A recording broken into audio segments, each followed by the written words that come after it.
My stepmother gave my father an ultimatum. Either she leaves this house and your life, or I do. He chose her. That night, I quietly packed my bags. What they didn't know is that I had already set something in motion months earlier. It was the night my own father chose a manipulative stranger over his daughter, and that betrayal, sharp and undeniable, felt like the end of everything I'd ever known. But what they didn't realize, was that some victories are just the beginning of a different kind of war. My relationship with my dad, Thomas Collins, was truly special. He was a brilliant architect, designing Boston's most iconic buildings, yet he always found time for me. Our Sunday morning pancakes, summer sailing trips along the coast, his unwavering pride in my academic achievements, it was all etched into the fabric of my life. When I graduated from Boston University with my finance degree, the look in his eyes was everything. And then there was Mom, Rebecca, our anchor. A pediatrician, loved by everyone, she balanced Dad's creative chaos with her steady practicality. They were that rare couple, still madly in love after 25 years. The way Dad looked at her, like she hung the moon and stars. That's what I measured all relationships against. Then, our world imploded. Mom was diagnosed with aggressive pancreatic cancer. It moved ruthlessly, terrifyingly fast. Within 6 months, she was gone. I was 25, working in New York, but I came home every weekend. I watched this strong man, who built structures that touched the sky, collapse inward. He stopped designing, barely ate, and just sat for hours in Mom's garden, a ghost in his own home. The grief counselor said, "Everyone heals differently." And I clung to that. It was the only way I could try not to judge what came next. Just 8 months after Mom's funeral, Dad met Heather. She was the new office manager at his firm, 15 years his junior at 42, with perfect blonde hair and a body sculpted by daily workouts. I met her at the firm's Christmas party. Dad introduced her as a friend, but the way his hand lingered on her lower back, the way her eyes, despite a wide smile, seemed to size me up. I knew. "Your father speaks about you constantly," she cooed. "He's so proud of your work." "I find numbers so intimidating." Dad beamed, desperate for us to connect. I just nodded politely, the first warning bells echoing in my head. For Dad's sake, I tried. I really did. But their relationship accelerated at a dizzying pace. By month 3, she'd practically moved into our family home. By month 5, Dad was talking about moving forward and chances at happiness. When he called me about their engagement after just 6 months, I was speechless. "Amber, I know this seems fast," he stammered, a mix of guilt and excitement. "But at my age, you realize life is short." "Heather makes me happy again. I didn't think that was possible after your mother." The wedding was small, hastily arranged, nothing like Mom and Dad's celebration. Standing beside him as his best woman, watching him pledge himself to a woman whose dress cost more than Mom's car, I felt like I was in an alternate reality. Aunt Julia, Mom's sister, squeezed my hand, her face mirroring my unease. "Your mother would want him to be happy," she whispered, but her tone told me she shared every one of my reservations. After the wedding, I made a decision that changed everything. My New York lease was ending, and my company had approved remote work. I told Dad I wanted to come home for a few months to help him through the transition.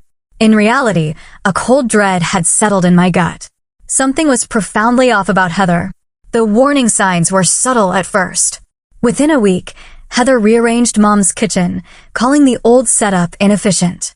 That kitchen, Mom had designed it herself. Then came suggestions about my childhood bedroom. This room would make the perfect home gym, she casually mentioned over dinner, "Since you're only staying temporarily, Amber." Dad looked uncomfortable, but said nothing. I noticed a pattern. Heather would suggest, Dad would hesitate, then eventually give in. It was like watching someone slowly, systematically erase my mother and my childhood home. My job as a financial analyst kept me busy. I converted the sunroom into a home office, maintaining a deliberate distance. My best friends, Ryan and Jessica, still in Boston, became my lifelines. "She's just marking her territory," Jessica suggested during one of our wine nights. Probably normal new wife behavior. Ryan was less diplomatic. "I don't trust anyone who takes selfies with that many filters." And her Instagram before she locked it down? 3 different wealthy boyfriends in 5 years, all significantly older. I wanted to believe it was just adjustment pains, that Heather's constant comments about my temporary status or her pointed questions about when I'd get back to my real life were just clumsy attempts at establishing boundaries. But as winter bled into spring, the atmosphere grew increasingly strained. I began to wonder if my presence wasn't an intrusion, but a shield. One evening, I overheard them arguing about money. Dad had always been generous, but prudent. I don't understand why we need to consult Amber about remodeling the master bathroom, Heather's voice, sharp with frustration, carried from their bedroom. It's our house now, Thomas. The money for major renovations comes from joint savings that Rebecca and I built, Dad replied, his voice tired. Amber has a right to be involved in how those funds are used. So, I'll always be living in Rebecca's house, is that it? Their voices lowered, and I quietly retreated, a knot forming in my stomach. This was just the beginning. By summer, Heather's campaign to claim the house escalated dramatically. I came home from a run to find Mom's antique grandfather clock, a Collins family heirloom for generations, gone. It didn't match our new aesthetic, Heather explained, gesturing to the modern art piece that replaced it. Don't worry, it's safe in storage. Dad avoided my eyes, suddenly fascinated by his coffee. That night, I found the clock listed for sale online. When I confronted her, it was just to assess its value for insurance. The listing vanished the next day. Mom was being systematically erased. Photos disappeared, replaced by elaborate portraits of Heather and Dad. The garden Mom had lovingly tended for 20 years was ripped out for a low-maintenance, modern design. Dad's protests grew weaker with each change. Your father and I are talking about redecorating your room once you move back to New York, Heather announced at dinner one night, serving a quinoa dish Dad clearly disliked. A proper guest room for when you visit. I haven't decided when I'm moving back, I replied carefully, watching Dad. Heather's smile tightened. Well, we all know this arrangement is temporary. You're almost 30, Amber. Don't you want your own life? Heather, Dad interjected weakly. Amber is welcome here as long as she wants. Of course she is, Heather backpedaled smoothly. I just worry about her career. Remote work is fine, but everyone knows advancement happens in the office. Her comments grew more pointed. My clothes, left in the dryer, would mysteriously reappear damp in a basket. My lactose-free milk would be thrown out because it expired, despite the date showing otherwise. Small things, always with plausible deniability. More concerning were the financial discussions I overheard. Heather pushed for joint access to all accounts, including Mom's life insurance payout Dad had preserved for retirement. Don't you trust me? Became her common refrain. My financial analyst training screamed alarm when I found credit card statements in the recycling. Heather had racked up over $30,000 in new debt since marrying Dad, designer clothes, spa treatments, cash advances. When I tried to discuss my concerns with Dad privately, his defenses activated immediately.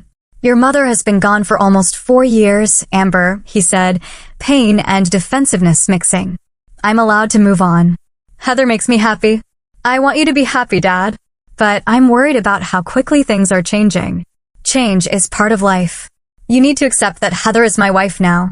These conversations always ended the same way, Dad retreating behind a wall of defiance, a mix of guilt and fear of being alone again. The situation escalated dramatically when I returned from a weekend visit to my New York office. In my absence, Heather had moved my belongings to the smaller guest room, converting my childhood bedroom into her meditation space, complete with expensive equipment and mirror walls. We didn't think you'd mind, she said with false sweetness. This room gets better light for your plants anyway. But the worst incident involved Mom's jewelry box, a hand-carved wooden chest Dad had commissioned for their anniversary. I kept it in my room with the few pieces Mom had left me, including her sapphire earrings that matched my eyes. I came home one evening to find Heather wearing those earrings at dinner. Those were my mother's, I said quietly, my heart pounding. Thomas said I could borrow them for the charity gala this weekend, Heather replied, touching an earring delicately. They complement my dress perfectly. Dad looked uncomfortable but nodded confirmation. It's just borrowing, Amber. Your mother would want her things to be used and appreciated. Later that night, I heard Heather on the phone in the hallway. No, it's going slower than I expected, she was saying in a hushed tone. The daughter is still here, watching everything like a hawk, but he's coming around. Another few months and we can move forward with everything. When she noticed me, she quickly ended the call, giving me a saccharine smile. Just wedding photos finally being delivered. The photographer is such a flake. That night, I called Ryan and Jessica for an emergency meeting at our favorite diner.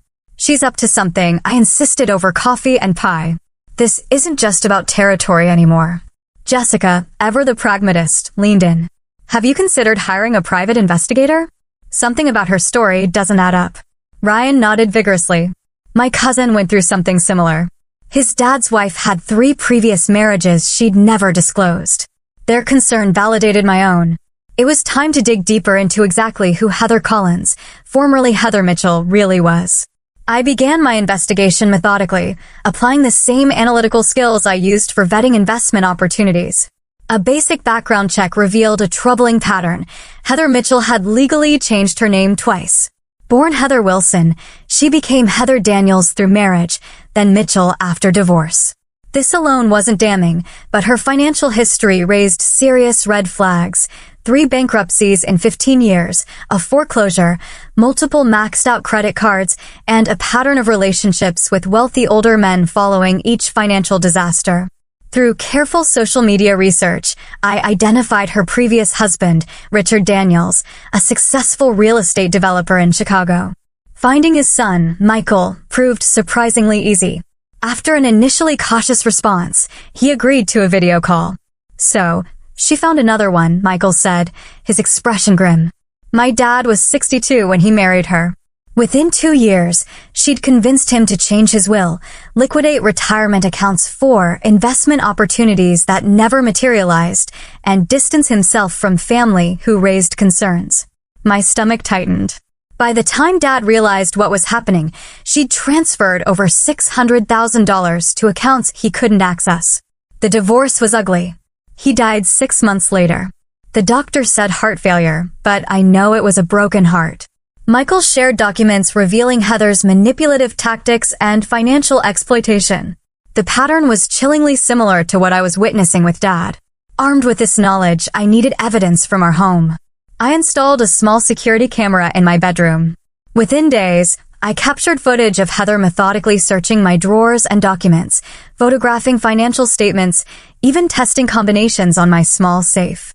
I began documenting everything: missing items, manipulative conversations, financial discrepancies. My lawyer friend Stephanie advised me to create paper trails for everything. If she escalates to legal action, you'll need documentation. And you should consider how to protect your father's assets before it's too late. While maintaining a facade of normalcy, I secured my most important possessions in a safety deposit box. I opened a separate bank account, gradually transferring my savings where Heather couldn't find statements. I researched apartments in both Boston and New York, ready to move quickly. Most importantly, I located and secured documents from before Mom's death, their will, financial statements, and letters Mom had written to both Dad and me.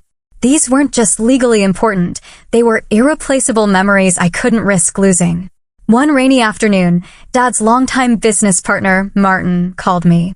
Amber, I'm concerned, he said without preamble. Your father is talking about early retirement and selling his share of the firm. This isn't like him. The passion projects he's worked toward his entire career. He's just walking away from them, and the terms he's discussing would significantly undervalue his contribution. This was worse than I'd feared. Dad's firm was his life's work. Has he mentioned why? I asked, keeping my voice steady. Heather has apparently suggested they travel the world while they're still young enough to enjoy it. The timing feels rushed, especially with the Henderson Tower project he's been excited about for years. I thanked Martin, adding it to my growing file. That evening at dinner, I casually mentioned the Henderson project, watching Dad's reaction. Actually, he said, avoiding my eyes, I'm considering stepping back from that. Heather and I have been discussing a change of pace. That's right, Heather interjected, placing her hand possessively over Dad's. Thomas has worked so hard his whole life. It's time he enjoyed the fruits of his labor. We're thinking of starting with 6 months in Europe. The plan was becoming sickeningly clear: get Dad to liquidate his assets, isolate him from family and colleagues, then disappear with his money. I realized with growing dread that I might be the only person standing between my father and financial ruin.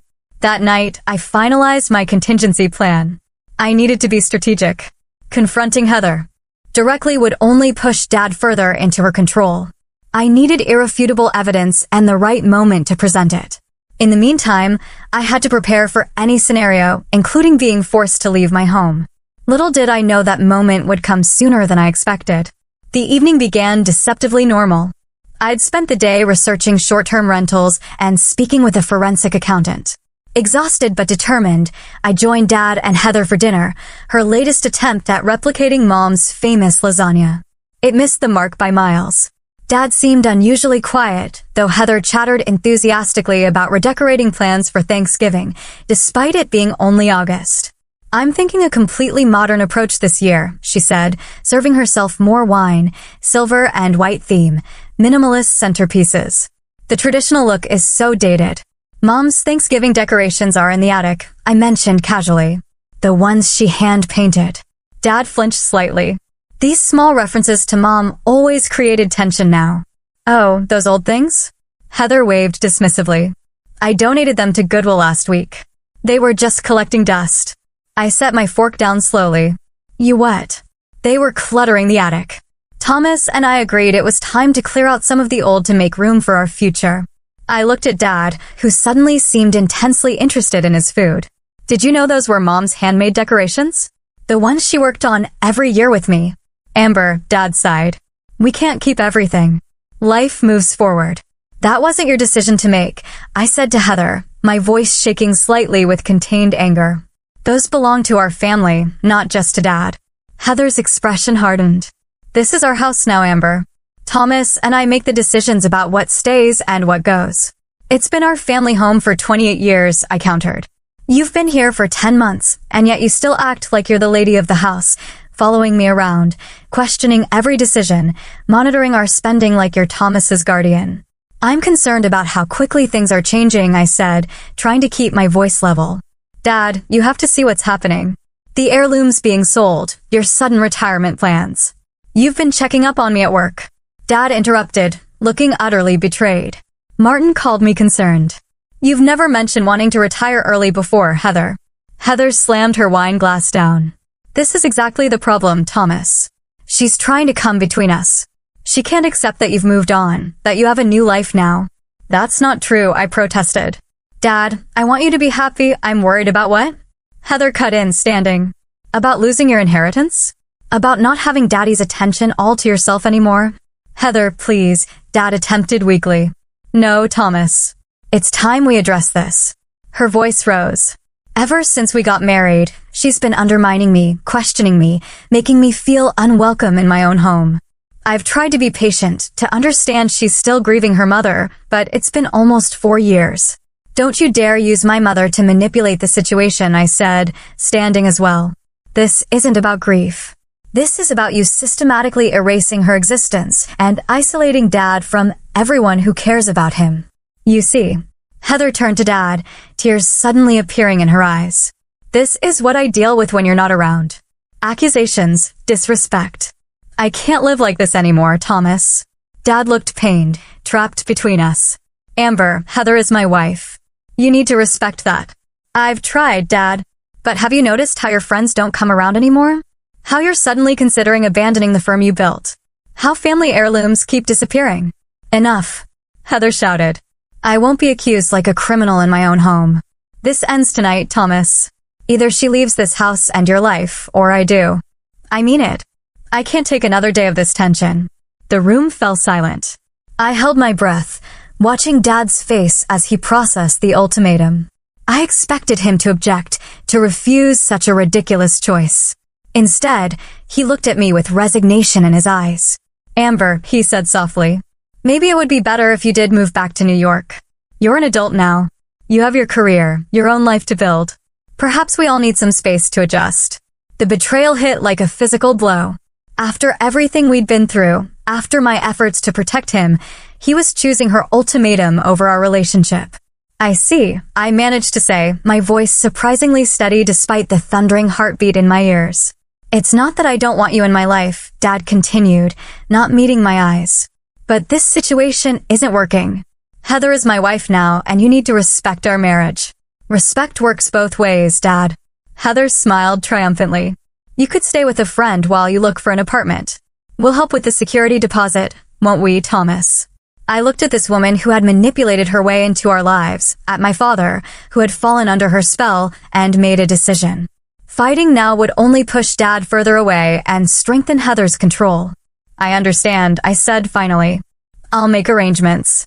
Dad looked relieved, which hurt more than anger would have. We can talk more tomorrow. This doesn't mean I don't want you in my life, Amber. I excused myself and walked calmly to my room, closing the door quietly behind me. Through the wall, I could hear their continued discussion.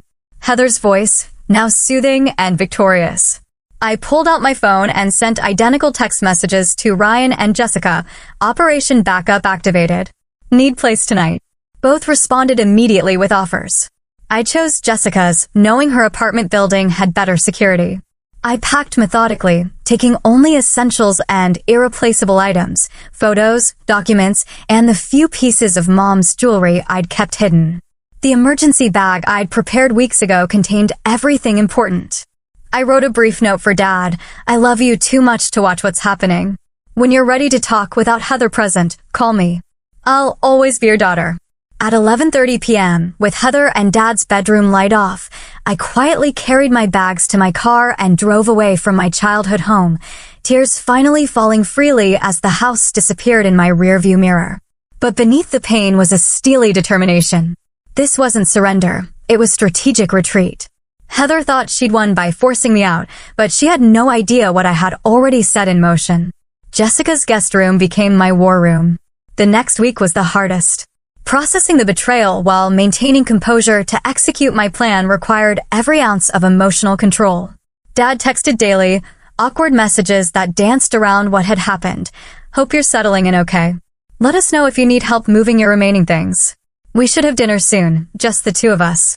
What was notably absent was any acknowledgement that he'd chosen Heather's ultimatum over our relationship. No apology, just an apparent expectation that I would eventually apologize to Heather and things would return to normal, her version of normal. I responded minimally, maintaining the connection without revealing my true activities. The calculated distance was necessary. I couldn't risk Heather discovering what I was doing. My strategic move was a comprehensive meeting with Stephanie, my lawyer friend specializing in elder financial abuse. While Dad wasn't elderly, the patterns of isolation and financial control were similar. Based on what you've shown me, there's definitely cause for concern, Stephanie said, reviewing Heather's financial history and my documentation. But legally, your father is competent and can make his own decisions, even bad ones. So, there's nothing I can do unless she actually steals from him. Not exactly. We can take preventive measures to protect certain assets. Does your father have a will or trust established with your mother? This led to our concrete action, locating copies of my parents' estate documents. Mom had been meticulously organized, and their lawyer, Mr. Greenberg, had copies of everything. While Dad had updated his will after marrying Heather, certain trusts established during my parents' marriage had irrevocable provisions that even he couldn't change. Provisions designed to protect family assets regardless of future circumstances. My investigation expanded with strategic precision. I located and interviewed two more of Heather's previous partners, an investment banker from Seattle and a surgeon from Miami. Both shared disturbingly similar stories. Whirlwind romance, rapid marriage, systematic isolation from friends and family, unusual financial decisions, and finally, significant losses when the relationships ended. She's refined her technique, the banker, Alan, explained during our video call. She was less patient, made mistakes. I caught her transferring funds before she had fully established control. Sounds like she's playing a longer game with your father. I created a detailed timeline of Heather's suspicious activities, cross-referenced with changes in Dad's behavior and financial decisions. The pattern was undeniable and increasingly urgent. Martin called again, concerned about the retirement paperwork Dad had initiated. He's talking about liquidating his equity next month, Martin said worriedly, at a significant discount to what it's worth. I've tried talking to him, but he insists it's what he wants. While building my case, I established my new life. I found a small but secure apartment in a building with good security, using a limited liability company to make it harder for Heather to locate me. I maintained my remote work arrangement, explaining to my sympathetic boss that I was dealing with family issues requiring flexibility. Jessica and Ryan became my essential support system. Jessica, a social worker, helped me process the emotional trauma while maintaining focus. Ryan, in cybersecurity, helped secure my digital life and set up monitoring for any unusual activity in accounts I shared with Dad. "You're handling this with impressive control," Jessica commented one evening as we shared takeout in my new, still sparse, but functional apartment. I'd be a sobbing wreck. "I've done plenty of that, too," I admitted. "But falling apart won't help Dad. She's counting on emotional reactions, not strategic ones. The Ice Queen act must be killing her." Ryan grinned. "She wanted a dramatic exit, and instead you just disappeared. Classic counter-narcissist strategy." I maintained carefully calculated contact with Dad. Lunch once every 2 weeks, always in public places, always just the two of us. I never mentioned Heather directly, instead focusing on positive memories and his current projects. I could see the confusion in his eyes, his expectation of confrontation or pleading unfulfilled. During one such lunch, he hesitantly mentioned their travel plans. "Heather's found this wonderful villa in Tuscany for a 3-month stay," he said, watching my reaction. "We're thinking of going in October." "Italy is beautiful in fall," I replied neutrally. "Will you visit Mom's favorite vineyard in Montepulciano?" His face fell slightly. "I hadn't thought about that." "You should. She always said the sunset there was the most beautiful in the world." These small reminders of Mom, never accusatory, never emotional, were strategic seeds planted in Dad's consciousness, each one a tiny crack in Heather's narrative. Meanwhile, my evidence file grew. Financial records showed Heather had opened 3 new credit cards in her name, charging over $45,000 in 2 months. The forensic accountant traced large purchases of easily resellable luxury items, jewelry, watches, designer handbags, classic value extraction tactics. More disturbing was her communication with a real estate agent in the Cayman Islands, not about vacation properties, but about permanent residency requirements and banking regulations in countries without extradition treaties with the United States. By the 3rd month of my exile, the case was substantial. Dad's retirement paperwork was processed. The house was being prepared for sale to downsize before traveling, and Heather had begun subtly shifting valuable items out of the house, small enough not to raise immediate alarms, but systematic enough to represent significant value over time. I prepared a comprehensive file for Dad, evidence, testimonials, financial records, and a clear timeline showing the pattern. I also prepared a legal briefing with Stephanie outlining emergency measures that could be implemented to protect remaining assets. Everything was in place. All I needed was the right moment, a catalyst that would open Dad's eyes without triggering his defensive loyalty to Heather. I couldn't manufacture such a moment. I had to wait for Heather to make a mistake.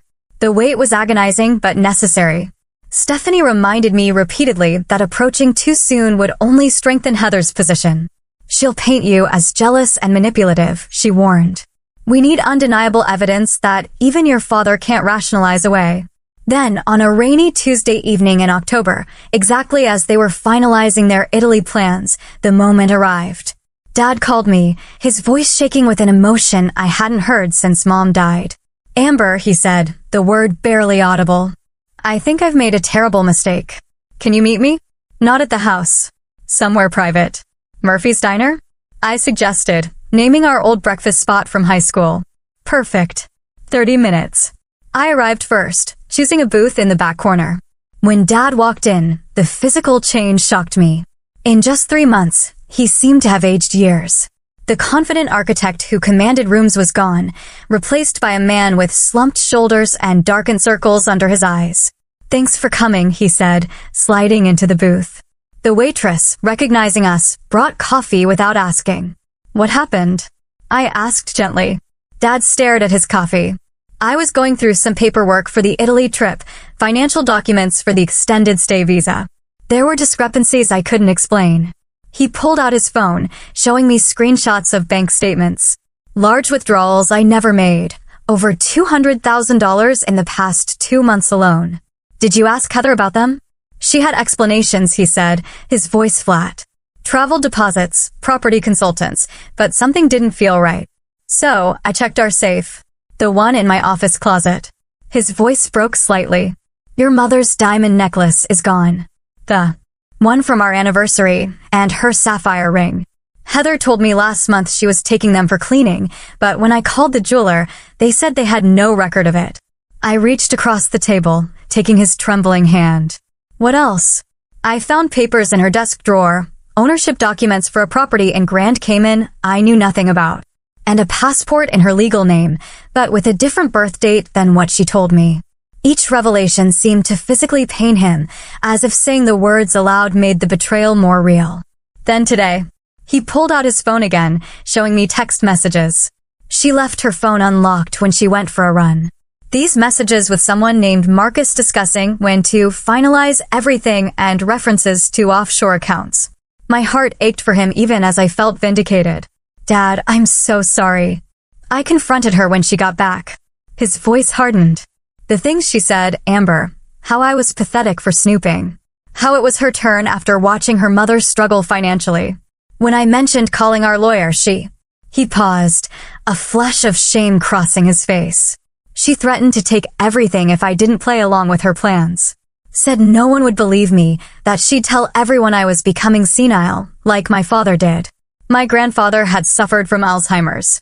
A painful family experience Heather had weaponized perfectly. I should have listened to you, Dad whispered. I was so afraid of being alone after your mother died. Heather made me feel alive again. Wanted. I couldn't see what was happening. You're not alone, Dad. You have me. You've always had me. He looked up, tears in his eyes. After how I treated you, choosing her ultimatum over my own daughter. Family is more complicated than one bad decision, I said. Mom taught us both that. Heather thinks I'm meeting with the travel agent right now. She has access to everything.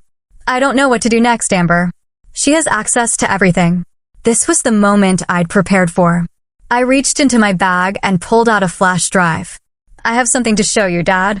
For the next hour, I carefully walked him through the evidence, the timeline of Heather's previous relationships and financial schemes, the testimony from her ex-partners and their families, the forensic accounting showing exactly how she'd been extracting money, the property research in countries without extradition treaties, the legal analysis from Stephanie outlining Heather's methodical approach. Dad listened in stunned silence, occasionally asking clarifying questions, his architect's mind absorbing and connecting the patterns. You've been investigating all this time, he finally said, looking at me with new understanding. While I was pushing you away. I couldn't just leave you unprotected. Even when you chose her ultimatum. It wasn't really a choice, he admitted. By then, I was already trapped in her web, questioning my own judgment, isolated from everyone who would have seen through her.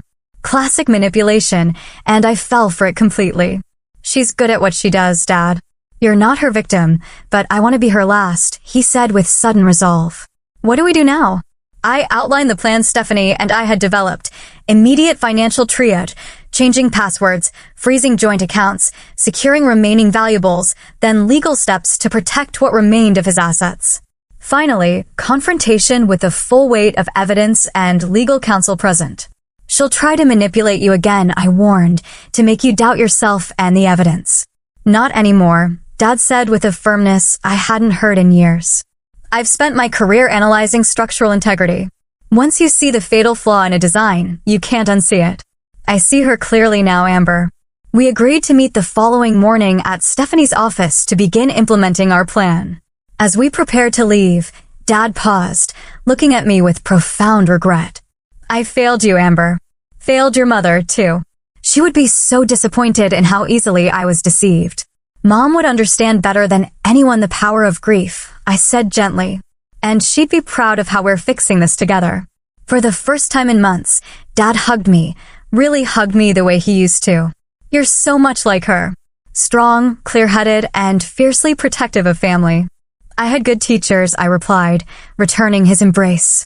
As I drove home that night, a complex mixture of emotions washed over me, relief that Dad finally saw the truth, vindication that my suspicions had been justified, anger at how Heather had manipulated him, but mostly determination to help Dad recover, both financially and emotionally, from Heather's predatory scheme. The next morning, Dad arrived at Stephanie's office with 2 large bags containing financial documents, his laptop, and several items of Mom's jewelry he'd managed to secure from the house when Heather was at her regular spa appointment. "She doesn't know I suspect anything," he confirmed. "She thinks I'm meeting with Martin about finalizing the firm sale." Stephanie walked us through immediate protective measures. Dad called the bank from her office, implementing security freezes on joint accounts and changing access credentials for his personal accounts. We documented the remaining jewelry and heirlooms with photographs and appraisal records. Most importantly, Dad signed powers of attorney, giving me emergency authority if Heather attempted retaliatory legal action. "The goal isn't just to stop her from taking more," Stephanie explained. "It's to create a legally defensible case for recovering what she's already taken." By afternoon, the immediate financial hemorrhaging was contained. The next phase would be more challenging, the confrontation and legal separation. Stephanie advised against Dad returning to the house alone. "She'll be desperate once she realizes her access is cut off," she warned. "Desperate people are unpredictable." Dad nodded grimly. "I've already packed essentials in my car. I can stay at the residence near my office until this is resolved."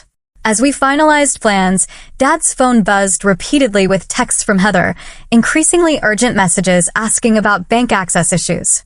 "It's beginning," Stephanie observed. "Are you ready for this, Thomas?" Dad looked at the evidence files, then at me, and finally at the wedding ring he just removed from his finger. "More ready than I've been in a long time," he said, his voice steady with resolve. "Let's end this." The confrontation with Heather unfolded like a carefully orchestrated chess match. With Stephanie's guidance, we arranged a meeting at her office rather than our home, citing urgent paperwork requiring immediate attention. Heather arrived expecting to charm her way through whatever minor issue had arisen with the banking confusion. Her confident smile faltered when she entered the conference room to find not only Dad and me, but also Stephanie and her paralegal, along with detailed financial records spread across the table. "What's this about?" she asked, her voice maintaining its sweetness while her eyes started calculatingly around the room. "Please sit down, Mrs. Collins," Stephanie said professionally. "We need to discuss some serious financial discrepancies." What followed was a masterclass in denial, deflection, and manipulation. As Stephanie methodically presented evidence of unauthorized transfers, hidden accounts, and systematic theft, Heather cycled through multiple strategies: confusion, outrage, tears, and finally, when those failed, vicious accusations. "This is your doing," she hissed at me. "You've never accepted me. You've poisoned your father against me out of jealousy." Dad, who had remained silent during the initial presentation, finally spoke. "The offshore account in Grand Cayman was Amber's idea. The passport, the missing heirlooms listed for sale online. Thomas, you can't believe these lies." Heather pleaded, reaching for his hand. "We have plans, a future together. Don't throw that away over misunderstandings." "The only misunderstanding was my belief in who you were," Dad replied, pulling his hand away. "It's over, Heather." The meeting concluded with Stephanie serving Heather divorce papers and a court order freezing assets pending investigation. Heather left without the dramatic scene I expected, her face a mask of cold calculation that was perhaps more disturbing than anger would have been. "This isn't finished," she said quietly before walking out. "You have no idea what you've done." Her final threat proved empty. The legal proceedings were methodical and decisive. The evidence was overwhelming, particularly when combined with testimony from previous victims who came forward once legal proceedings began. The district attorney's office even opened a fraud investigation based on the pattern of behavior across multiple states. Recovery of assets proved more challenging. Much of the money Heather had diverted was gone, spent on luxury items that had already been resold or transferred to accounts that proved difficult to trace. Dad's retirement savings had taken a significant hit, though the trusts established with Mom remained protected thanks to their irrevocable status. The family home, which had been days away from listing for sale, remained ours, though it took months before Dad could bear to move back in. In the interim, he stayed in my spare bedroom in my new apartment. Our roles reversed as I helped him process the betrayal and rebuild his confidence. "I keep thinking about the signs I missed," he confessed one evening as we sorted through boxes of Mom's things we'd managed to recover from storage. The inconsistencies in her stories, the way she isolated me so gradually. I didn't notice until I was completely alone. Manipulation at that level is insidious, I reminded him. She was practiced at it. You're not the only person she deceived, and you wouldn't have been the last if we hadn't stopped her. Physical recovery of our home proved easier than emotional recovery. We spent weekends restoring Mom's touches, rehanging her artwork, replacing family photos, replanting her garden with her favorite perennials. Each act felt like reclaiming not just our space, but our connection to her memory that Heather had tried to erase. Dad started therapy, working through not only the trauma of Heather's betrayal, but also the unresolved grief over Mom's death that had left him vulnerable.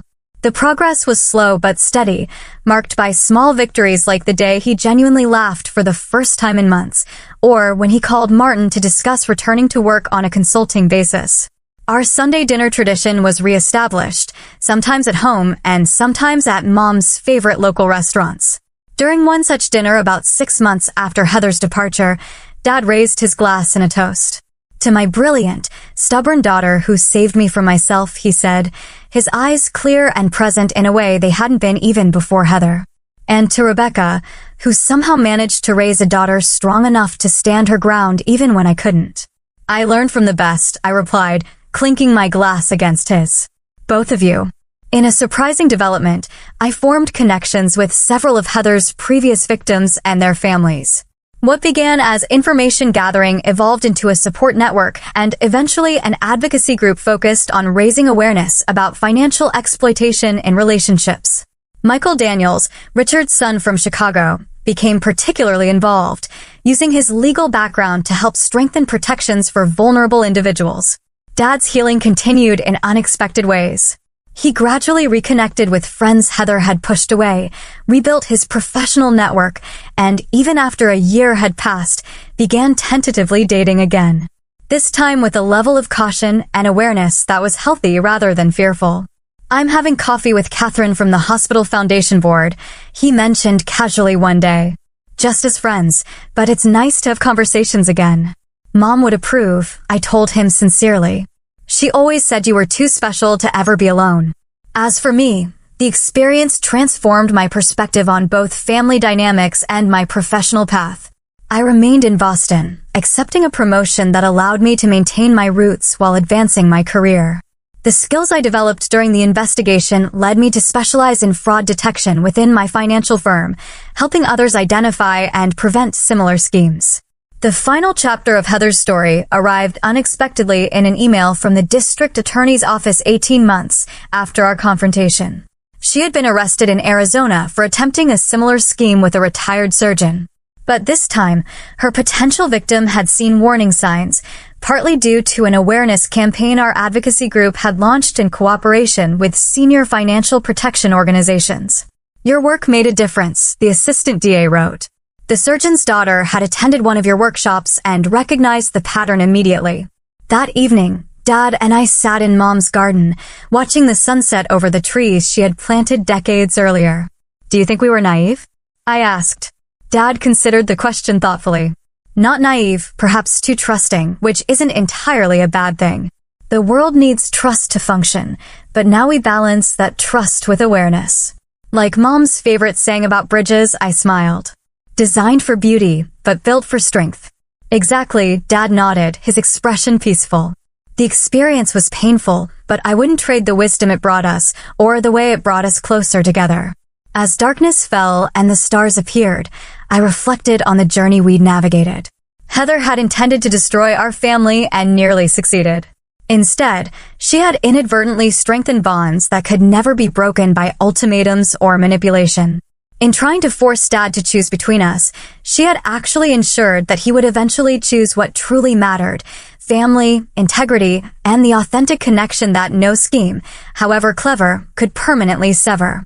The experience taught me that sometimes the most powerful response to manipulation isn't direct confrontation, but strategic patience.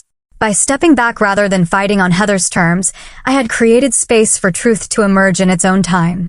It wasn't surrender, but rather a different kind of strength, the kind that can wait, observe, document, and then act decisively when the moment is right. Today, as I share this story, I wonder how many others might be experiencing similar situations without recognizing the warning signs.